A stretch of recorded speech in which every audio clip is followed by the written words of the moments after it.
I never thought I'd be that person tracking their partner's location. But when my fiancé's iPhone pinged as found in a hotel 30 minutes from our apartment, while he was supposedly at a conference in Chicago, my entire world shifted on its axis.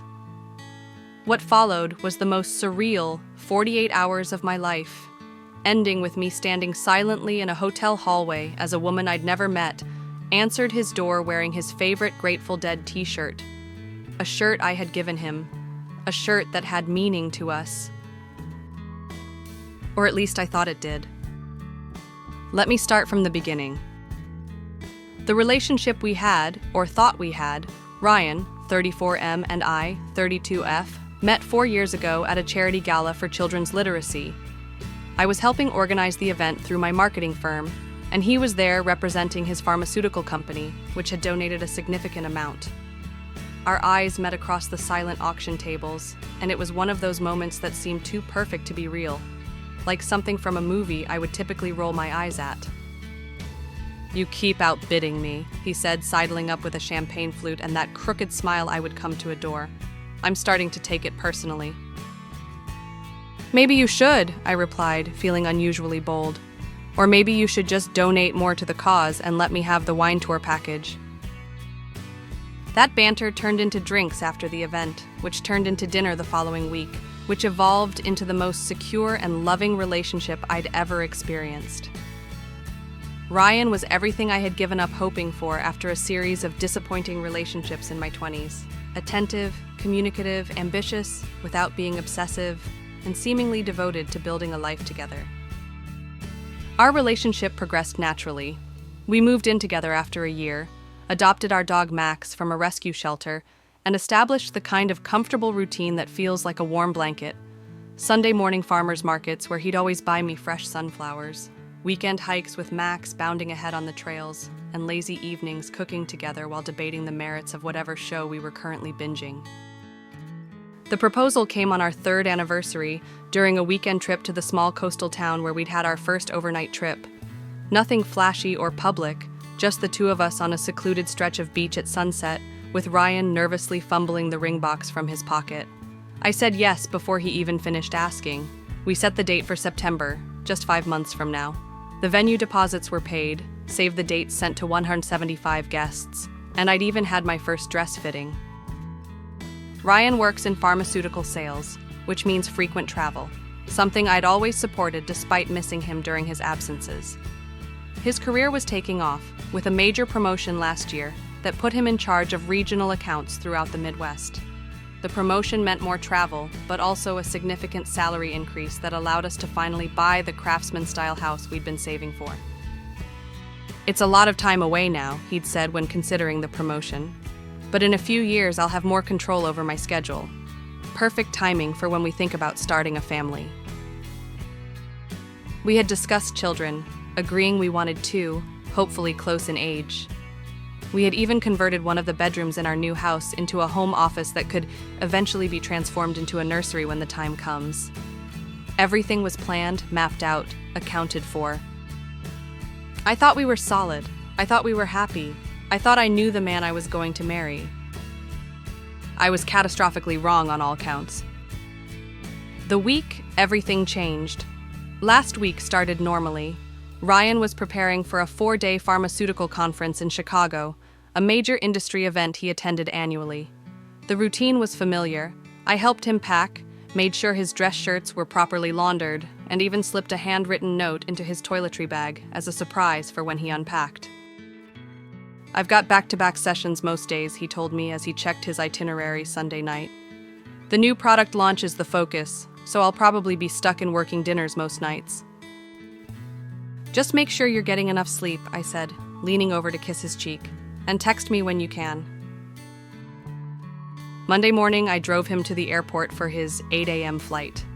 He texted when he landed, again when he checked into the Marriott downtown Chicago, and later with a few complaints about the dull opening presentations. All normal, all expected. I went about my week as usual. Work meetings, a dinner with my friend Elise, walking Max, and finalizing some wedding details with my mother. Tuesday and Wednesday continued in the same vein. Regular texts from Ryan, Nothing suspicious or unusual. He sent a photo of the Chicago skyline from his hotel room, mentioned networking with some potential clients, and asked how Max and I were doing without him. We even had a brief video call Tuesday night where he looked tired but happy, with the generic hotel room visible in the background. For reference, this was hardly our first time apart.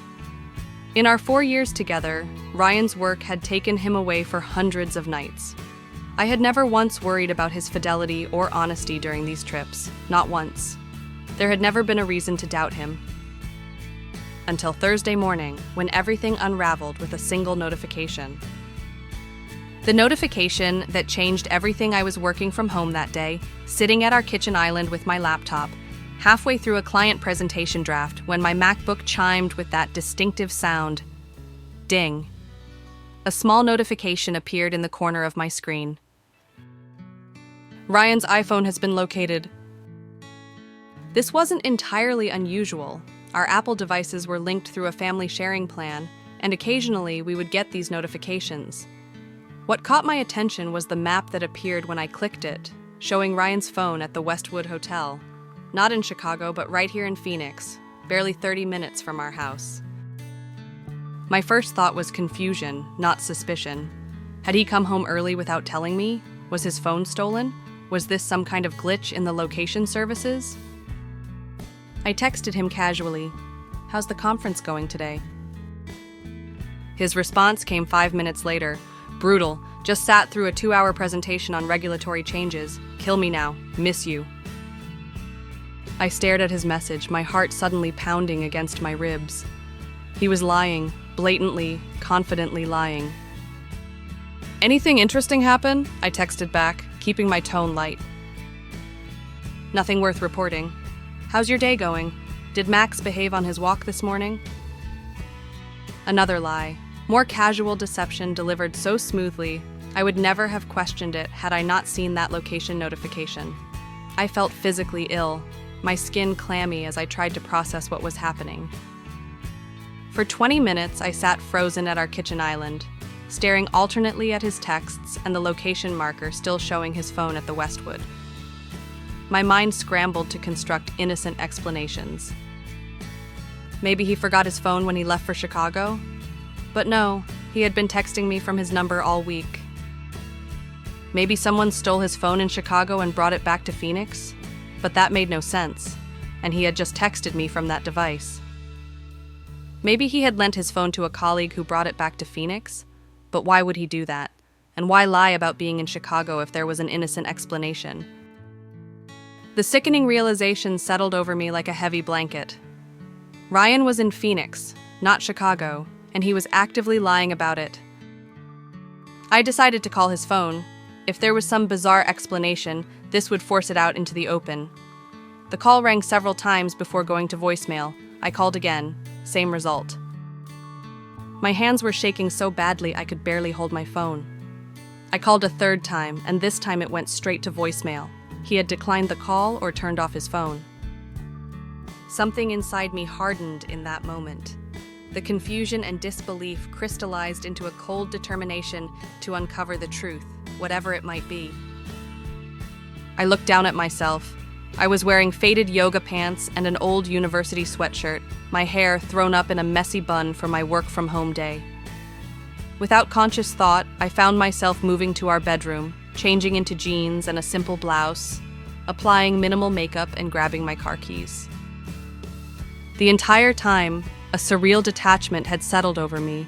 It was as if I was watching myself from outside my body, observing my methodical preparations, while my mind remained carefully blank, refusing to speculate further about what I might discover.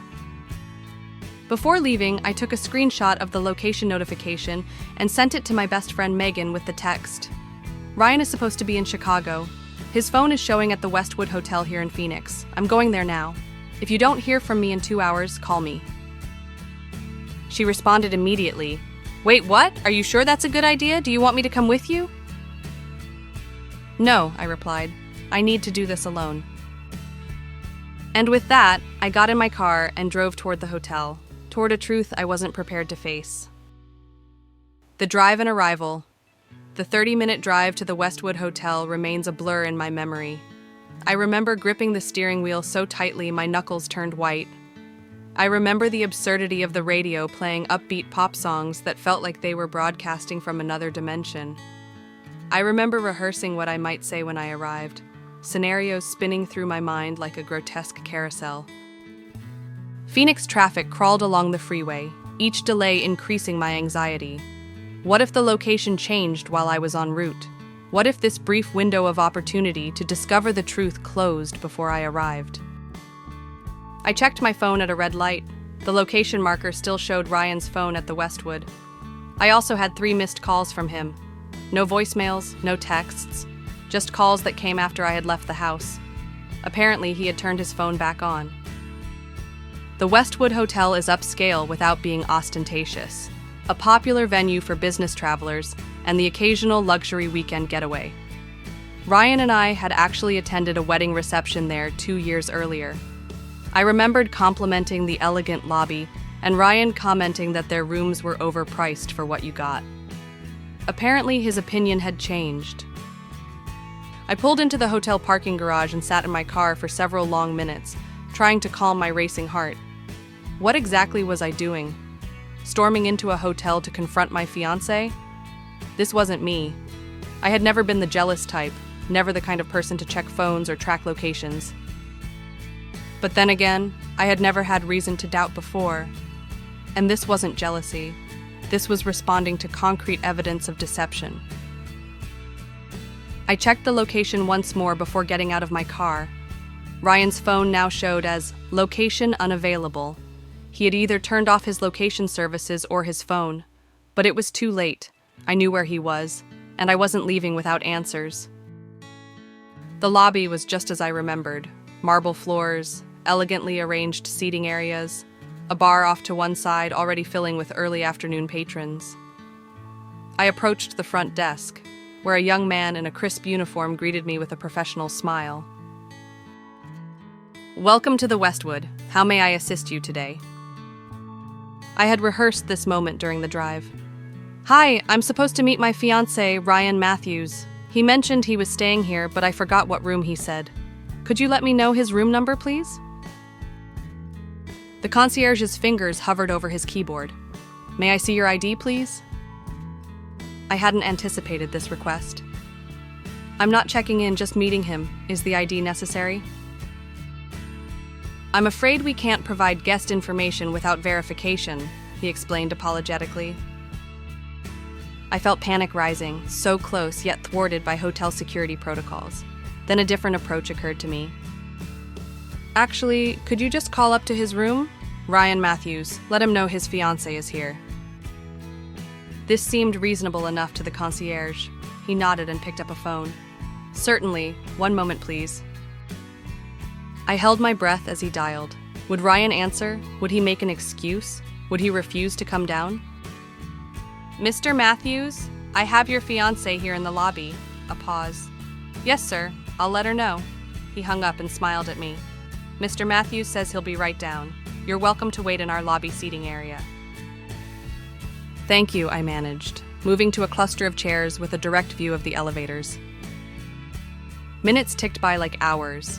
My hands wouldn't stop trembling, so I clasped them tightly in my lap. 5 minutes, 8 minutes, 10. The elevator chimed regularly, but no Ryan. After 15 excruciating minutes, I returned to the front desk. "I'm sorry, but Ryan still hasn't come down. Is there any way you could call again? Or perhaps give me the room number? I'm a bit concerned." The concierge frowned slightly. "That's unusual. Let me call again." He dialed the room once more. "No answer, I'm afraid. Would you like to leave a message?" A suspicion formed. "What name is the room registered under?" He checked his screen. "The room is under Matthews, but it's a Ryan and Alicia Matthews." Alicia. The name hit me like a physical blow. There was no Alicia in Ryan's family, no Alicia among our friends, but apparently there was an Alicia sharing a hotel room with my fiancé. "Actually," I said, surprising myself with how steady my voice sounded, "I think there's been a misunderstanding. Thank you for your help." I walked away from the desk, but instead of heading toward the exit, I moved purposefully toward the elevators. The concierge was already helping another guest and didn't notice my change in direction. Inside the elevator, I realized a critical flaw in my plan. I didn't know what floor or room Ryan was in, but I did know one thing. Ryan always requested high floors when staying in hotels, claiming the view was worth the extra elevator time. I pressed the button for the top floor, the 12th, and began my search. The confrontation. The 12th floor corridor was silent and empty when I stepped out of the elevator. I had no plan beyond walking the hallways, hoping for... what exactly? To randomly encounter Ryan? To hear his voice through a door? I realized how absurd this was, yet I couldn't bring myself to leave without confirmation.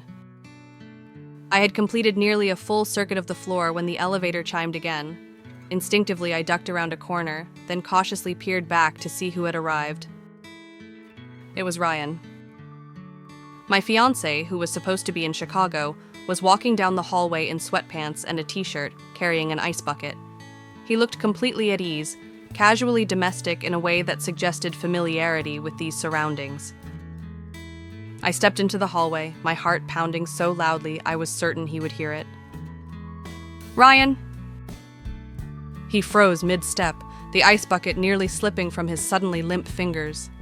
Slowly, he turned toward me, his face draining of color. "Megan," he breathed, using my name like it was unfamiliar in his mouth. How did you... "Find you?" I finished for him, surprised by the eerie calm in my voice. "Your phone location popped up on my laptop. Apparently, Chicago has relocated to Phoenix since yesterday." He set the ice bucket down on the floor with a careful deliberateness that seemed absurd given the circumstances. "I can explain." "I bet you can," I replied. "Let me guess. The conference was canceled at the last minute? Or maybe there was a sudden emergency with a Phoenix client? What convenient story have you prepared for when you were supposed to come home tomorrow?" Ryan's eyes darted down the hallway toward a room, then back to me. The guilty glance told me everything I needed to know. "She's in there, isn't she?" I asked. "Alicia?" His eyes widened in shock. "How do you..." "The room is registered to Ryan and Alicia Matthews. The desk clerk mentioned it. Apparently we're already married. That's news to me." Ryan took a step toward me, hands outstretched in a placating gesture. "Megan, please. Let's go somewhere and talk about this rationally. This isn't what you think." "Really? Because I think you're in a hotel with another woman while supposedly at a conference in Chicago. I think you've been lying to me. Not just today, but who knows for how long. I think you're wearing the sweatpants I bought you for Christmas while preparing to bring ice back to your hotel lover. Is any of that incorrect?" Before he could answer, a door opened down the hallway. Room 1214. A woman leaned out, her dark hair falling in loose waves around a face that was both beautiful and concerned. "Ryan, is everything okay? You've been gone a while." She was wearing his Grateful Dead t-shirt, the vintage one I had tracked down on eBay for his birthday last year because he had mentioned once that they were his favorite band growing up. "Everything's fine, Alicia," Ryan called, his voice strained. "Just ran into someone from work. I'll be there in a minute." But Alicia had already noticed me, had registered the tension in the hallway. She stepped fully into the corridor, the t-shirt hanging to mid-thigh over what appeared to be nothing else. I noticed her long legs, her perfectly manicured toes with bright red polish, her confused expression turning to dawning comprehension as she looked between Ryan and me. "You're Megan," she said quietly. The fact that she knew my name, knew who I was, somehow made everything worse. This wasn't a random hookup. This was someone Ryan had told about me. "And you're wearing my fiancé's shirt," I replied, my calm finally beginning to crack. The one I gave him. Ryan moved between us. "Alicia, go back inside. Please, I need to talk to Megan alone." Alicia hesitated, then nodded and retreated into the room, closing the door softly behind her. "How long?" I asked, my voice barely above a whisper. Ryan ran his hands through his hair. a familiar gesture that now seemed like it belonged to a stranger. It's complicated. How long, Ryan? It's a simple question. He sighed heavily. 8 months.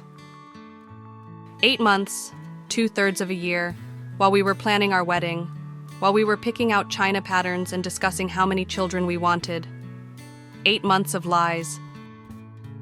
The Chicago conferences, the Atlanta training sessions, the Minneapolis client meetings, were any of them real? His silence was answer enough. Who is she? She works for a competing pharmaceutical company. We met at an actual conference in Dallas last year. So she knows what you do for a living. Does she know you're engaged? Does she know about the house, about Max, about the wedding in September? Ryan looked at the floor. She knows I was in a relationship that was ending. The laugh that escaped me sounded foreign to my own ears, harsh and bitter. Ending?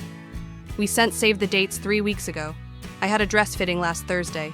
We discussed children's names in bed on Sunday night before you left. Which part of that says ending to you? I was going to tell you, he said weakly. I've been trying to find the right time, the right way. When exactly were you planning to fit that in? Between cake tastings and building a nursery in our new house? Ryan reached for me, but I stepped back sharply. Don't touch me! Megan, please, we need to talk about this rationally. I know you're upset. Upset? I interrupted, my voice rising. Upset is what happens when you forget our anniversary or say something thoughtless. This isn't upset, Ryan. This is my entire life, my entire future, revealed as a lie. A door opened across the hallway, an elderly gentleman peering out with a concerned expression. Is everything all right out here? Everything's fine, Ryan assured him. Just a misunderstanding. The gentleman looked doubtful but retreated back into his room. Ryan turned to me, lowering his voice. Let's not do this here. Come downstairs, we can talk in the restaurant. No, I said firmly. I'm not sitting across a restaurant table pretending this is a civilized discussion. You're having an affair. You've been lying to me for the better part of a year. I don't owe you a comfortable setting for your explanations. What do you want me to say? He asked, frustration finally seeping into his tone. That I messed up? I did. That I'm sorry? I am. But things haven't been right between us for a long time, Megan. You must have felt it too. The gaslighting attempt landed like a slap. No, Ryan, I didn't feel it. I thought we were happy. I thought we were building a life together. I thought you were the man I was going to grow old with. We've been going through the motions, he insisted. The spark has been gone for ages. We're comfortable, not in love, not really. Each word was a fresh betrayal, a rewriting of our history to justify his actions. I realized with sickening clarity that this was a narrative he had constructed long ago, probably the same story he had fed to Alicia to rationalize our continuing relationship. Sunday night, I said, my voice breaking slightly. You held me in bed and told me you couldn't wait to see what our children would look like. You said you hoped they had my eyes. Was that going through the motions? Were you thinking of her while saying those things to me? He had no answer for that. I removed my engagement ring, the vintage emerald-cut diamond he had claimed belonged to his grandmother. Another lie? I would probably never know. I wonder, I said, placing the ring in his palm, if you were always going to be this person, or if I just had the misfortune of being with you when you decided to become him. Megan, he began, closing his fingers around the ring. I'll be gone by tomorrow evening, I continued, speaking over him. I'm taking Max. You can have the house. I don't want to live there knowing it was built on lies. I'll have my brother collect my things while you're at work on Monday. You don't have to leave the house, Ryan protested. We can figure out the logistics later when you're calmer. I'm perfectly calm, I replied, and strangely, it was true. A cold clarity had settled over me. And I've never been more certain of anything than I am about leaving that house and you behind. I turned to go, then stopped and looked back at him. One more thing. Was there ever really a grandmother's ring, or was that a lie too? The flicker in his eyes told me everything. Goodbye, Ryan. As I walked toward the elevator, I heard the door to room 1214 open again.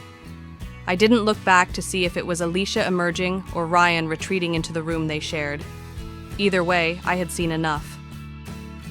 The aftermath. The drive home was dangerous. Tears blurred my vision so severely that twice I had to pull over until I could see clearly enough to continue.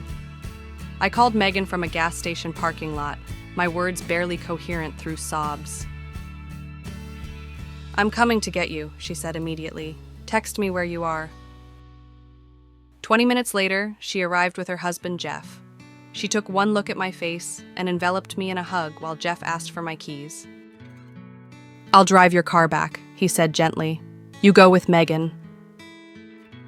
The next few hours remained fragmented in my memory, returning to Megan's house, collapsed on her couch, telling the story between bouts of crying, the stunned expressions of my friends as the magnitude of Ryan's deception became clear. 8 months, Megan kept repeating. While you were planning the wedding? The absolute audacity. Jeff was quieter, his jaw tightening as I revealed more details. "I never liked him," he finally said. "Always thought he was too smooth, too perfect." "Not helpful, Jeff," Megan admonished, seeing my face crumple further. That night, I slept in their guest room, though slept is a generous term for the fitful dozing punctuated by waves of grief that left me gasping.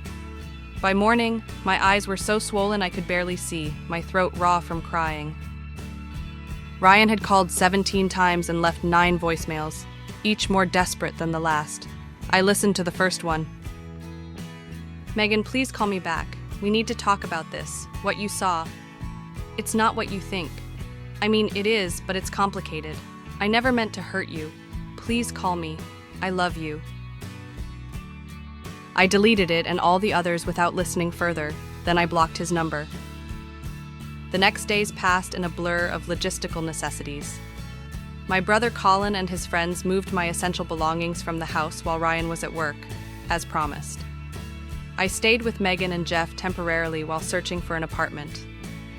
I notified the wedding venue and vendors, fabricating a generic unforeseen circumstances explanation rather than sharing the humiliating truth. The hardest call was to my parents. My mother answered, her voice bright with enthusiasm about the upcoming cake tasting we had scheduled. "Mom," I interrupted her wedding planning chatter, "the wedding is off." A beat of silence. What do you mean, off? "Ryan has been having an affair for 8 months. I found him at a hotel with another woman when he was supposed to be at a conference in Chicago." Her gasp was audible. "Oh, sweetheart, no, are you certain?" The question stung, though I understood it came from shock rather than doubt. "Yes, Mom. I saw them together." He admitted it. What followed was a difficult conversation filled with my mother's distress and my father's barely contained rage when he got on the phone. They wanted to drive down immediately, but I asked them to wait. I needed space to process before adding their emotions to my own. A week after the hotel confrontation, Ryan showed up at Megan's house unannounced. Jeff answered the door and blocked his entry. "She doesn't want to see you," Jeff said firmly. "I need to explain," Ryan insisted. "She's not returning my calls or texts." "That should tell you something," Jeff replied. "Leave her alone, Ryan. You've done enough damage." Later, Megan told me Ryan had stood on their porch for nearly 20 minutes before finally leaving. I was simultaneously grateful for Jeff's intervention and troubled by the intrusion. Ryan knew where I was staying. What was to prevent him from returning when Jeff wasn't home? The next day, I filed for a temporary restraining order, citing harassment. It felt extreme, but the legal barrier gave me a sense of security I desperately needed. As weeks passed, more revelations emerged, as they always seem to in these situations. Mutual friends reached out with information they had previously withheld. Ryan had been seen with Alicia at restaurants on multiple occasions. His work trips often coincided with her professional events. There had been rumors within his company about their relationship. "Why didn't anyone tell me?" I asked one friend tearfully. "We weren't sure," she admitted uncomfortably. "And you seemed so happy, so certain about him. No one wanted to be the person who ruined that without concrete proof." Their silence had been well-intentioned but ultimately enabled Ryan's deception to continue. I couldn't help but wonder if someone had spoken up sooner, would I have been spared the added humiliation of advanced wedding planning? The deposit losses? The painful notifications to guests? Financial entanglements proved complicated to unravel. We had purchased the house together with both names on the mortgage. Joint credit cards needed to be canceled. The wedding vendors required documentation for our insurance claim on the deposits. Throughout this process, Ryan alternated between apologetic overtures, "I made the biggest mistake of my life," and defensive justifications, "Our relationship had problems you weren't willing to acknowledge." When these approaches failed to elicit a response, he tried financial manipulation, threatening to force the sale of the house if I didn't agree to talk to him. My attorney, whom I never imagined needing for what should have been a simple breakup, advised me to maintain no contact beyond necessary legal communications. "He's trying to keep emotional hooks in you," she explained. "Don't engage." 2 months after the hotel confrontation, I signed paperwork relinquishing my interest in the house in exchange for a cash settlement. It was less than I deserved financially, but the speed of separation was worth more to me than money. I wanted nothing from the life we had built on lies. Processing and revelations. The emotional aftermath proved harder to navigate than the practical matters. Friends and family offered well-meaning but often unhelpful advice. "You dodged a bullet. Better to find out now than after the wedding. Time heals all wounds." These platitudes rang hollow in the face of my shattered reality. It wasn't just the betrayal of infidelity that devastated me. It was the systematic deception, the elaborate lies, the realization that the person I trusted most had been meticulously constructing a dual life. I began therapy, trying to understand how I had missed what now seemed like obvious signs. My therapist, Dr. Levine, helped me recognize that Ryan's behavior reflected sophisticated manipulation, not my failure of perception. "Infidelity like this isn't about sex," she explained during one session. "It's about entitlement." Ryan believed he deserved both relationships, the stability and socially acceptable partnership with you, and the excitement of the forbidden with Alicia. "But how could I not have known?" I asked, the question that haunted me most. "How could I have been so blind?" "Because you had no reason to doubt," she replied simply. "Trust isn't foolish in the absence of red flags. He worked very hard to ensure you wouldn't see any." Through therapy, I began examining other aspects of our relationship with new clarity. Ryan had subtly isolated me from certain friends who might have been more perceptive about his behavior. He had established patterns, like handling our shared calendar and planning his trips. That gave him control over information. He had created a narrative of being the perfect, attentive partner that made any questioning of his actions seem unreasonable. 3 months after discovery, I learned from a former colleague of Ryan's that Alicia wasn't his first affair during our relationship. There had apparently been at least 2 others, shorter entanglements that hadn't developed into the ongoing relationship he had with Alicia. This information initially sent me spiraling back into grief and anger. Had any of it been real? Had there ever been a faithful period, or had our entire 4 years together been punctuated by his betrayals? Strangely, this revelation eventually provided a kind of liberation. The problem had never been my inadequacy as a partner. It had always been Ryan's fundamental character. No amount of love, attention, or perfection on my part would have prevented his infidelity, because it wasn't about me at all. Rebuilding. It's been 6 months since that hotel confrontation. In that time, I've established a new normal that would have been unimaginable half a year ago. I found an apartment in a different part of town, smaller than our house but filled with only my choices, my tastes, my energy. Max adjusted quickly to apartment living, though he still sometimes looks for Ryan when we return from walks. I changed jobs, accepting a position at a larger marketing firm that offered both advancement opportunities and the benefit of no associations with my life with Ryan. The fresh start professionally helped distract me from the personal wreckage I was still sorting through. Friends sorted themselves naturally. Some drifted toward Ryan, others remained firmly in my corner, and a surprising number simply faded away, uncomfortable with the messiness of taking sides. I've learned who my true support system is, and I've invested more deeply in those relationships. Dating remains unimaginable for now. The thought of trusting someone with my heart again feels like considering skydiving after a near-fatal parachute failure. My therapist assures me this is normal, and that there's no timeline for when, or even if, I'll be ready to try again. Ryan still attempts contact occasionally, though less frequently as months pass. Last month, he sent an email. I know you probably delete these without reading them, but I need to say it anyway. I'm sorry, Megan. Not just for the affairs, but for who I was in our relationship. I've started therapy to understand why I felt entitled to betray someone who loved me so completely. I don't expect forgiveness or reconciliation. I just want you to know that you weren't crazy or blind. I was very deliberately hiding who I really was. You deserved better. I didn't respond, but I didn't delete it either. His acknowledgement doesn't heal anything, but it does confirm what I've come to understand. The failure was his, not mine.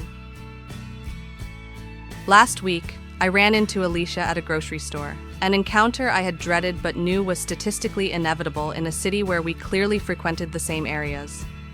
We saw each other across the produce section, both freezing momentarily in recognition. To my surprise, she approached me directly. I know nothing I can say will make any difference, she said without preamble, but I need you to know I'm sorry. He told me your relationship was essentially over, that you were only together for appearances. I believed what I wanted to believe. Are you still with him? I asked, surprised by my own curiosity. She shook her head. No. Once I saw how easily he could lie to you for months, I realized he could do the same to me. And eventually he did. There was someone else 2 months after you left him. The information should have been vindicating, but I felt only a hollow sadness for all of us caught in Ryan's web of deception. I hope you find happiness, I told her, meaning it despite everything. You too, she replied. You deserved better than both of us. That unexpected interaction provided a strange kind of closure. There was no dramatic confrontation, no satisfying moment of retribution, just two women acknowledging the damage done by a man who couldn't be honest with either of them. The woman who drove to that hotel 6 months ago no longer exists.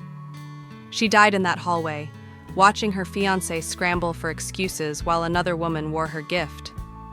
But the woman who emerged from that experience is stronger, wiser, and increasingly at peace with the understanding that sometimes the most painful revelations are also the most necessary. I still have moments of anger, still occasionally wake up reaching for someone who isn't there. But those moments grow less frequent with time.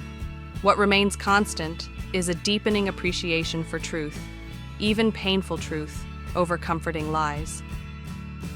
A notification on a laptop screen destroyed the future I had planned. But in doing so, it may have saved me from a lifetime of deception. TLDR. My fiancé's iPhone location revealed he was at a local hotel instead of at a conference in Chicago. I showed up to find him with his coworker, canceled our wedding, discovered months of cheating, and am now rebuilding my life with a deeper understanding of both betrayal and resilience. Edit. Thank you all for the overwhelming support. To answer some common questions. 1. Yes, I told Alicia's husband. He deserved to know too. 2. No, I'm not returning the engagement ring. In my state, it's legally mine since he broke the engagement through infidelity. I'm selling it to pay for therapy. 3. Several of you have asked if I regret confronting him in person. I don't. Seeing his face in that moment gave me the clarity I needed to walk away without second-guessing myself. Edit 2. For those asking about the house, Yes, I probably could have fought for more financially, but the emotional cost of prolonged entanglement with Ryan wasn't worth it to me. Sometimes a clean break costs money, and I consider it well spent. Update. 3 months later. I've received so many messages asking how I'm doing that I wanted to post a brief update. I'm continuing therapy, and it's been incredibly helpful. I've moved into a new apartment that feels completely mine. My job promotion came through, which has been a welcome distraction. Ryan eventually moved in with yet another woman, not Alicia, which confirms I made the right choice. To those still in the raw stages of discovering betrayal, it does get better. Not quickly, not linearly, but eventually. Focus on rebuilding your relationship with yourself first. Everything else can wait.